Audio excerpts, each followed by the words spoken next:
Okay, so let it be started. In the last class we talked about the use of when and while. हम लोगों ने last class में when और while के बारे में बात किया और उसमें हम लोगों ने समझा कि किस तरीके से when is different from WH when. यह ज्वाइनिंग का when, adverbial clause का when किस तरीके से WH से डिफरेंट है वो हमने देखा। और हम लोग यहां पर टाइम के लिए सबसे फर्स्ट फेज में टाइम के लिए क्या क्या हमने बोला हम लोग सीखेंगे। when, while, As soon as. and as soon as. Good. as soon as. ये तीन वर्ड्स का यूज हम लोग अभी सीखने जा रहे हैं एडवर्बियल क्लॉज ऑफ टाइम में, जो कि लास्ट क्लास में डिवीजन किया गया था। टाइम, कंडीशन, रीजन, कंट्रास्ट, चार भाग में हमें सीखना है। तो when, while, as soon as। तो when क्या बोला गया लास्ट क्लास में? कोई एक काम खत्म हुआ उसके बाद दूसरा काम स्टार्ट हुआ। Now try to understand about as soon as. Hindi में इसे बोला जाता है जैसे ही या ज्यों ही। बांग्लाय जोखनी, जैसोमोई। जैसे मान लो अगर बोलना है जब बिल्ली आई, when the cat came, all the mice ran away. When the cat came, all the mice ran away. जब बिल्ली आई तब सारे चूहे भाग गए। इसको हम लोग ऐसे भी तो बोल सकते हैं ना जी, जैसे ही बिल्ली आई वैसे ही सारे चूहे भाग गए। जो ही बिल्ली आई त्यों ही सारे चूहे भाग गए। बांग्ला की बोला जाবে? যখনই বিড়াল আসলো সেই সময় ओके, ইঁদুররা পালিয়ে যায়। जोखनी। Then what can we do? As soon as की जगह और भी कुछ वर्ड्स यूज होंगे, हार्डली, नो सूनर, लेकिन अभी उसका रिक्वायरमेंट नहीं है। अभी सिंपल वर्ड्स को पहले यूज करना सीख लो, उसके बाद में सारे वर्ड्स को धीरे धीरे करके मैं क्लियर करूंगा। As soon as, when की जगह as soon as the cat came, all the mice ran away. As soon as the cat came, all the mice ran away. पहला हुआ when the cat came, all the mice ran away, जब बिल्ली आई तब सारे चूहे भाग गए। और दूसरे में क्या मैंने लिखा? as soon as the cat came, all the mice ran away. जैसे ही बिल्ली आई, ज्यों ही बिल्ली आई त्यों ही सारे चूहे भागे, वैसे ही सारे चूहे भाग गए। तो अब इसको समझो, दोनों में अंतर क्या है। खास करके जो भी सिलेबस की इंग्लिश अगर पढ़ रहे हो, 11, 12 ग्रेजुएशन में अगर ग्रामर वगैरह है तो यह सब बहुत इंपॉर्टेंट रहेगा ग्रामर के हिसाब से। दोनों में अंतर क्या है? वेन और एज सुन में अंतर क्या है? वेन और वाइल में मैंने बोला वेन जब एक काम खत्म हुआ दूसरा काम शुरू हुआ, देन वेन। और वाइल में पहला काम खत्म नहीं हुआ, चल रहा है, और दूसरा काम उसी समय चल रहा है या उसी समय स्टार्ट हो गया। और वेन और एज सुन में, एज सुन एज में क्या अंतर है? वेन में एक काम स्टार्ट हुआ, खत्म हुआ, फिर कुछ गैपिंग रहेगा, उसके बाद दूसरा काम स्टार्ट हुआ, बीच में कुछ गैपिंग रहेगा। तो वहां पर वेन विल बी बेटर। अगर बीच में कुछ गैपिंग है, वेन विल बी बेटर। जैसे मान लो अगर मैं एग्जांपल दूं, when the farmer came home, comma, he took his meal. When the farmer came home, he took his meal. अब जब फार्मर घर आया तब उसने अपना खाना खाया। फार्मर आएगा, हो सकता है हाथ पैर धोएगा, उसके बाद जाएगा, थोड़ा टाइम हो गया, तो क्या बोलेंगे? When the farmer came home, he took his meal. लेकिन अगर उसको इतनी ज्यादा भूख लगी कि उससे बर्दाश्त नहीं हो रहा, एकदम आया और जल्दी जल्दी से बैठ गया, उससे भूख जो है वो बर्दाश्त नहीं हो रही है, तो क्या वहीं पर कर सकते हैं जी? As soon as the farmer came, he took his meal. As soon as the farmer came, he took his meal. When the farmer came home, चलो home भी दे देते हैं, home. When the farmer came home, he took his meal. उसके जगह पर यह भी लिख सकते हैं as soon as the farmer came home, he took his meal. लेकिन दोनों में डिफरेंस क्या है? When the farmer came home मतलब थोड़ा टाइम रहेगा, और एज सुन एज में सिचुएशन क्या रहेगा कि उसे भूख बहुत ज्यादा लगी है, जस्ट घर आया और तुरंत खाने के लिए बैठ गया, तो वहां पर एज सुन एज का यूज करें। अब मान लो एक सेंटेंस अगर है, कौन सा बेटर होगा तुम्हें बोलना है, when he saw the tiger he ran away, when he saw the tiger he ran away. और अगर मैं उसके नीचे लिखता हूं as soon as he saw the tiger, as soon as he saw the tiger he ran away, as soon as he saw the tiger he ran away. अच्छा, दोनों sentence में अच्छा सेंटेंस कौन है और क्यों, बोलो तो? as soon as As soon as he saw the tiger, क्या no? he ran away. Sir দেখে সব হচ্ছে यस, देखने के बाद क्या वो सोचेगा क्या कि टाइगर शाकाहारी है या मांसाहारी है? नहीं, वो तो देखेगा, डरेगा और डर के भागेगा, मतलब जैसे ही देखेगा वैसे ही वो भाग जाएगा। तो एज पर ग्रामर क्या है, when he saw the tiger सही है, गलत नहीं है। लेकिन अगर परफेक्शन की बात करें, कंसेप्ट की बात करें, तो एज सून एज वहां पर अच्छा सेंटेंस हो गया। जितना हम सेंटेंस का स्टैंडर्ड धीरे धीरे बढ़ाएंगे, लिखने में बोलने में, हमारे लैंग्वेज का स्टैंडर्ड उतना बढ़ेगा। तो दोनों सही है, लेकिन बेटर की जब बात होगी यहां पर अकॉर्डिंग टू द सेंस, तो एज सुन एज यहां पर बेटर हो जाएगा। As soon as he saw the tiger he ran away. Understood the difference? समझ में आया? वेन yes sir में अंतर yes sir, yes क्लियर है? sir, कोई डाउट नहीं है? When, while, as soon as, तीनों क्लियर हो गया? yes sir, आगे बढ़ा yes जाए। sir, okay sir. Okay, so we have completed the use of when, while and as soon as. The next category is condition, and in condition we are going to use only one connective now. Some other connectives are also there, but now we are not going to use those connectives. अभी हम लोगों को जो general life में use करना है वहां पर if का यूज होगा। अभी तुम लोगों को if का यूज, कंडीशन का यूज प्रेजेंट में या फ्यूचर में करना है अपने लैंग्वेज के हिसाब से। पास्ट में भी इसका होता है, लेकिन वो थोड़ा डिफिकल्ट होता है, जो बाद में हम लोग बात करेंगे। अगर फ्यूचर होगा तो फ्यूचर में नहीं लिख सकते, जैसे टाइम क्लॉज को फ्यूचर में नहीं लिख सकते थे, शैल विल का यूज नहीं कर सकते थे, वैसे ही यहां पर भी इफ क्लॉज को, कंडीशनल क्लॉज को फ्यूचर में नहीं लिख सकते, शैल विल का यूज नहीं कर सकते। This is a very important thing to understand.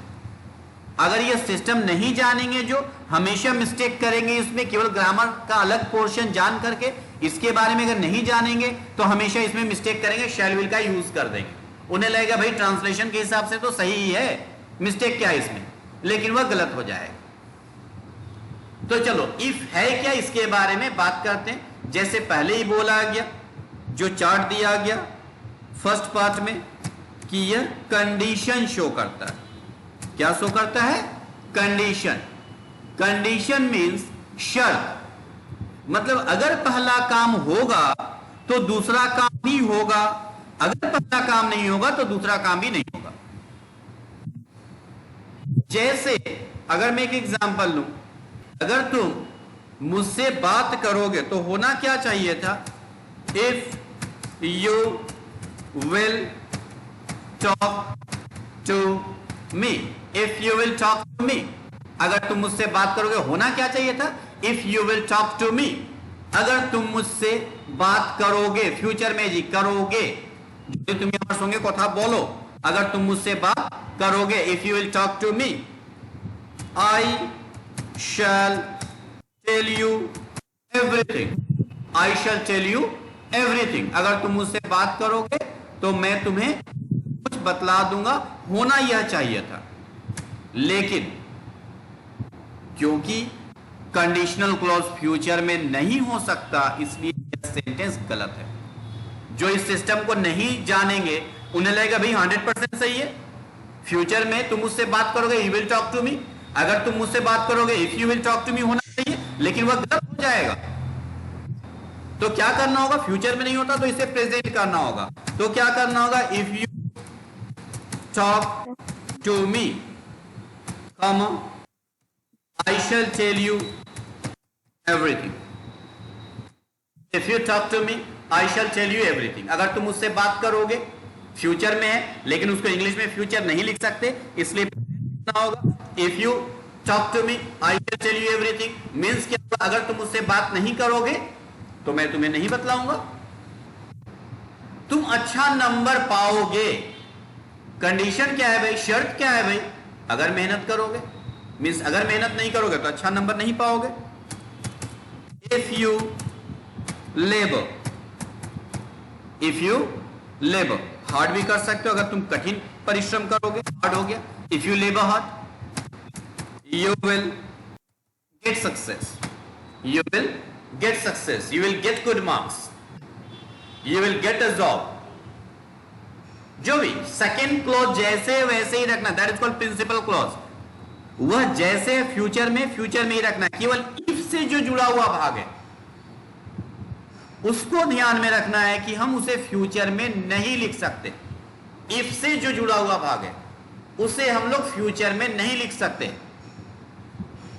अगर तुम मुझे गाली दोगे, क्यों दोगे जी, नहीं देना चाहिए, फिर भी अगर हो जाए, if you abuse me,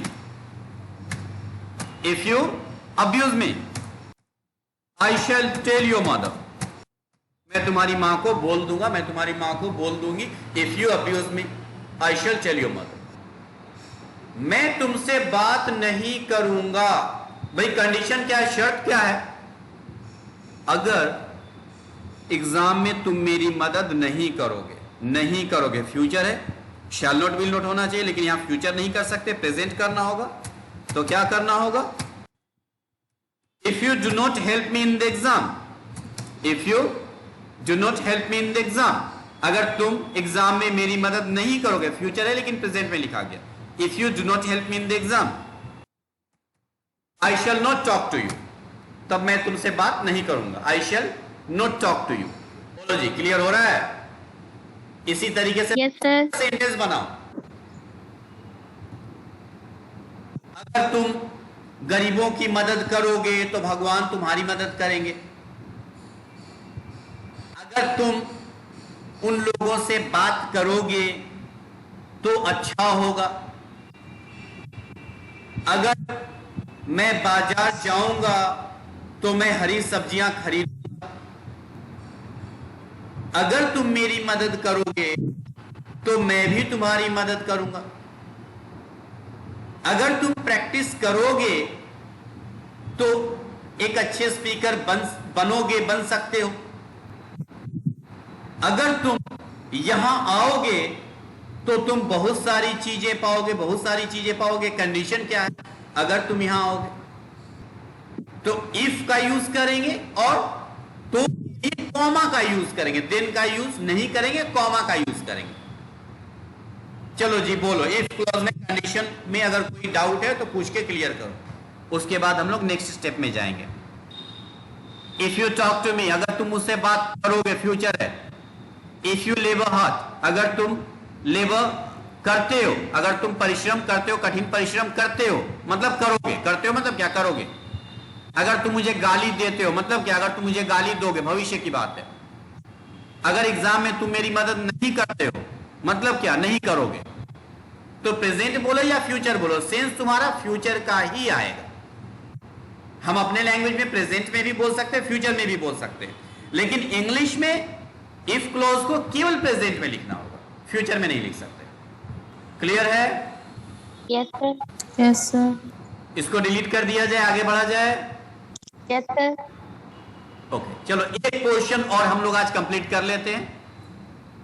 the third one is reason, जिसमें क्या क्या मैंने कनेक्टिव दिया था जी, because, as and since. Because, as, since, और मैंने बोला था एज या सिंस का यूज और भी बहुत जगह होता है। जैसे एज का यूज एग्जांपल्स देने के लिए किया जाता है, सिंस का यूज टाइम के लिए, परफेक्ट कंटीन्यूअस में टाइम के लिए किया जाता है।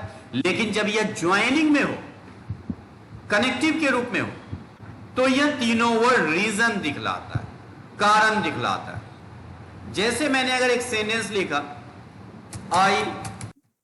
I did not join the last class. I did not join the last class because I was ill. I did not join the last class because I was ill. मैंने last class join नहीं किया. क्यों नहीं किया भाई? क्योंकि मैं बीमार था. Because I was ill. क्योंकि मैं बीमार था. रीजन हो गया because I was ill. तो यहां पर तुम बिकॉज के जगह एज या सिंस का भी यूज कर दो. I did not join the last class as I was ill. I did not join the last class since I was ill.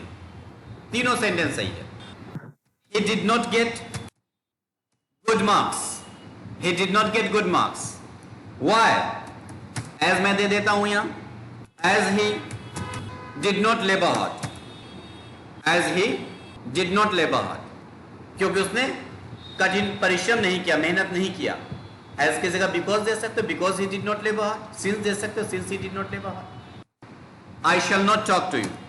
क्यों भाई, क्या हो गया? Since you told me a lie. Since you told me a lie. I shall not talk. Oh sorry, shall spelling is SHALL. I shall not talk to you since you told me a lie. क्योंकि तुमने मुझसे झूठ बोला, इसलिए मुझे तुमसे बात नहीं करनी. मैं तुमसे बात नहीं करूंगा. क्यों भाई? क्योंकि तुमने मुझसे झूठ बोला. I want to learn English. I want to learn English. क्यों भाई? As I want to get success. I want to learn English as I want to get success. क्यों सीखना है भाई? क्योंकि मैं सक्सेस पाना चाहता हूं, सफलता पाना चाहता हूं. तो जो भी कारण है, रीजन है, उसको as, since या because से जोड़ करके लिख सकते हैं. बस मीनिंग समझो और इसको यूज करो. क्लियर है? सर जैसे अब बिकॉज या एज या सिंस का जो पार्ट है वो आगे हम नहीं लिख सकते. जैसे बिल्कुल सही सवाल किए. बिल्कुल सही सवाल किए. चलो इसके बाद मैं वही चीज में जाने वाला था, तुमने सवाल कर दिया. यस, बिकॉज वाले में क्या होता है कि स्टार्टिंग टू मेन क्लॉज लिख दिए, उसके बाद रीजन क्लॉज लिख दिए, या पहले रीजन क्लॉज लिख सकते हो. जैसे फर्स्ट सेंटेंस है I did not join the last class because I was ill. पहले लिख दो बिकॉज आई वॉज इल, क्योंकि मैं बीमार था. Because I was ill. इसलिए, अब यहां समझ लिया होगा, इसलिए के लिए कॉमा, नॉट सो.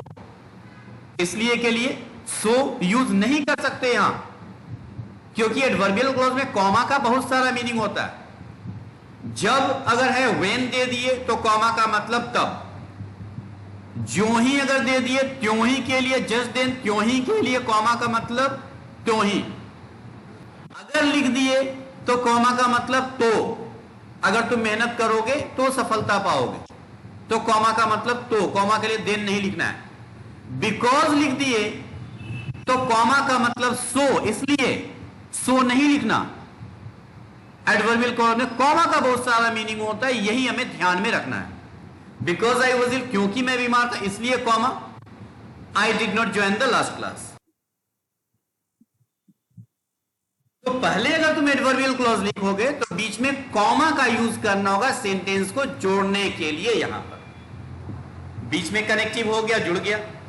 अगर पहले कनेक्टिव का यूज करोगे तो जिस तरीके से हम लोग व्हेन या व्हाइल में देते थे, उसी तरीके से हमें यहां पर कॉमा का यूज करना होगा.